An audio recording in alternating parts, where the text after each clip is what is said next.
come in and execute and stick to our game plan.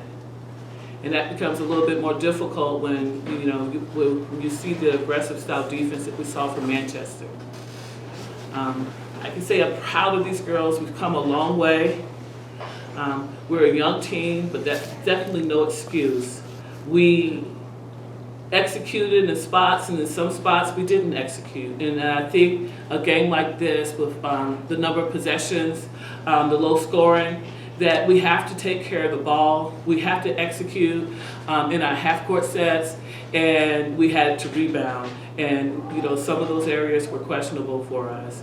And in some of those areas we did well. So that we had spots where we were on. We played great defense. We were aggressive to the ball. We rebounded when we needed to rebound, and we got downhill. And one of our goals was, of course, to get their big in foul trouble. And so we did that successfully. The numbers didn't come up for us today. Questions? Coach, what did you just tell your team in the locker room now, and kind of the debrief after the whole game kind of came to a close? I guess what I told you, that that we're super proud of them and how far we've come and what we've accomplished, and that it was going to sting, it was going to hurt for a while, and that nobody can take that away. But to know that although we're in our individual homes, we're all together in that grief as we process our loss. So, last game out here today, to be able to kind of play in a state title game, you guys have all those steals late and those buckets fall late, just to be able to kind of end your career kind of on this, what was it like to play out there today? It was nothing new. I myself, when I was at LCA, I mean, for states. So it definitely does hurt. It really does. But, sometimes we win, sometimes we lose. And Nyla, those steals were kind of coming in late. You guys had that chance kind of late. Just talk me through kind of what the fourth quarter was like for you guys. I feel like we waited a little bit too long to start to get after it, and with that, it's going to be consequences. And overall, I think you guys played relatively clean today too. Coach, foul trouble has been a thing for you guys in the past. How did you think about that aspect of the game today? Yeah, that was really big for us. It's a great point of emphasis for the past week about fouling and not getting those easy touches, and for what we understand with the calling of the overall tournament, that they were kind of calling everything. And so that was big for us.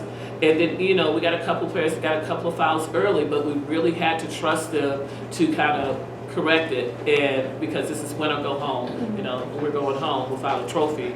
But so the point was that, hey, we got to play a clean game, and I think for the most part we did a good job of that. I don't think we had anyone with more than 4 fouls. Coach, you forced a lot of turnovers throughout the season. You got points in transition. You guys forced 18 turnovers tonight. So just talk about, I guess not being able to capitalize on forcing all those turnovers. Yeah. Manchester studied us, and they did a good job of getting back in transition. And even when we're getting the steals, they did a good job of getting back to the basket, getting in the gap and deflecting passes and picking us up. And then some of it was us, just kind of being in a hurry, and some of it was the pressure of once we get the steal, getting control of the ball and making a good decision with it. And so I think it's a little bit of both. And you had your starters in there for quite a long time. Were you worried about maybe tiring them out at all that early? Or? I did, and I tried to sub Nyla out, but she wanted in because she was really tired. And then we got a timeout, and then we pulled back that sub so she could go back in.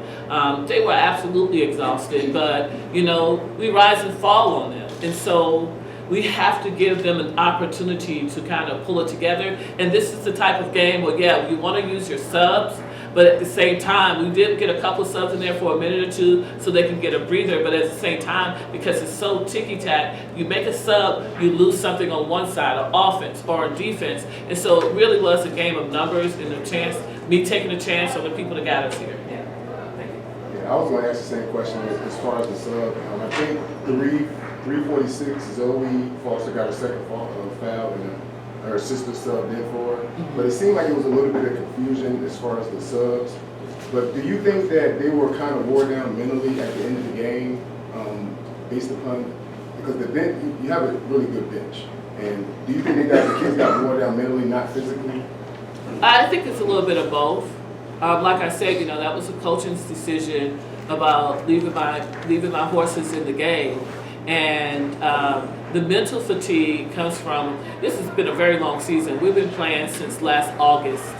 And then we played 22, 23 games during the summer. And, you know, kind of got some national attention there, beat some really good teams. And we went on the road and went to North Carolina, we went to South Carolina. And I think we only shut down for maybe part of August, and we were back at it. If you want to play this level of basketball, it's a year-round thing. And then you have your athletes, too, that spend time outside of the gym, getting to the gym and getting their shots up. So, yeah, I would think that we are physically tired. Last week we had to travel twice during the week, and those were 16-hour days for us, traveling back and forth to Northern Virginia. And so it kind of catches up to you. And then the girls wanted to be prepared. So they're putting in the extra work to get up shots, and they were tired. And they deserve that opportunity on the floor to be a reflection of the work that they put in. And so, yeah, they were tired physically, they were tired mentally, but that's just part of the game. Your horses, they push through. Anything else? Thank you, guys. Thank you. Yes.